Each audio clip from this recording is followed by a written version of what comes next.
Good morning students. Class 11th आपका chapter चल रहा था गजल, और गजल में जैसा कि आपको बताया उसके अर्थ आपको बता दिए। नेक्स्ट आपका आता है क्वेश्चन आंसर।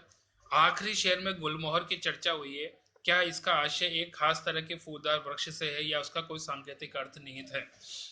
गुलमोहर एक फूलदार वृक्ष है, वह शांति प्रदान करने वाला है। कवि ने इस शब्द का यहाँ विशेष अर्थ के लिए प्रयोग किया है। मनुष्य अपने घर में शांति और मानवीय गुणों से युक्त होकर रहे। यदि उसे बाहर यदि उसे बाहर रहना पड़े तो भी वो शांति और मानवीय गुणों को बनाए रखे। इससे समाज की व्यवस्था बनी रहेगी और अराजकता की स्थिति उत्पन्न नहीं होगी। सेकंड, पहले शेर में चिराग शब्द एक बार बहुवचन में आया और दूसरे बार एक वचन में। अर्थ और काव्य सौंदर्य की दृष्टि से इसका क्या महत्व है। पहले शेर में चिराग शब्द का बहुवचन चिरागा प्रयोग हुआ है, इसका अर्थ बहुत सारी सुख सुविधाएं उपलब्ध करवाना है। दूसरी बार एक वचन में प्रयुक्त हुआ है, इसका अर्थ है सीमित सुविधाएं मिलना। दोनों का अपना अपना महत्व है। बहुवचन के रूप में यह कल्पना को बताता है, जबकि दूसरा रूप यथार्थ को दर्शाता है। कवि ने एक ही शब्द को प्रतीकात्मक और लाक्षणिक शब्द करके अपनी अद्भुत कल्पना शक्ति का परिचय दिया है। क्वेश्चन नंबर थर्ड, गजल के तीसरे शेर को गौर से पढ़ें और इसमें दुष्यंत कुमार का इशारा किन लोगों की तरफ है। तीसरे शेर में कवि ने उत्साहहीन, दीनहीन लोगों की ओर संकेत किया है, जो हर स्थिति को आसानी से स्वीकार कर लेते हैं। वे अन्याय का विरोध नहीं करते, उनकी प्रतिरोध क्षमता समाप्त हो चुकी है। राजनेता और अफसरशाही जनता की इसी उदासीनता का लाभ उठाकर उनका शोषण करते हैं। क्वेश्चन नंबर फोर, आशय स्पष्ट कीजिए। तेरा निजाम है सिल दे जुबान शायर की, ये एहतियात जरूरी है इस बहर के लिए। इसमें कवि शायरों और शासकों के संबंध के बारे में बताता है। शायर सत्ता के खिलाफ लोगों को जागरूक करता है, इसमें सत्ता को क्रांति का खतरा लगता है। वे स्वयं को बचाने के लिए शायरों की जबान तथा कविताओं पर प्रतिबंध लगा सकते हैं।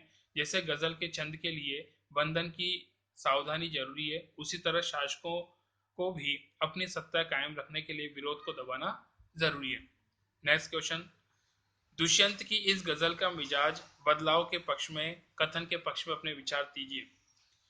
कवि बदलाव के पक्ष में वह जनता, समाज, शासक, प्रशासन और मानव के मूल्यों में आई गिरावट से चिंतित है, उसे बदलाव चाहता है। आज पूरी राजनीतिक व्यवस्था भ्रष्टाचार से ओतप्रोत है। आम व्यक्ति निराश हो चुका है तथा यशाशक्ति सैन्य की आदि बन चुका है। कवि अपनी आवाज से लोगों को जागरूक कर रहा है। सत्ता भी उसे कुचलना चाहती है, अतः कवि क्रांति की इच्छा रखता है। नेक्स्ट, हमको मालूम है जन्नत की हकीकत, लेकिन दिल को खुश रखने को गालिब ये ख्याल अच्छा है।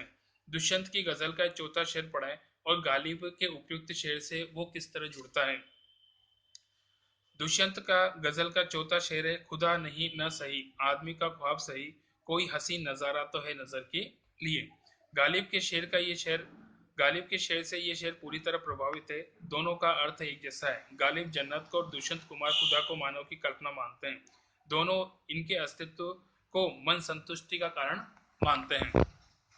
नेक्स्ट, यहाँ दरख्ते के सायों में धूप लगती है। वाक्य में मुहावरे के अलग अलग अर्थ परिस्थितियों के अर्थ में हो सकता है। मसलन एक ऐसी अदालतों का लागू हुआ है जहां इंसाफ नहीं मिलता।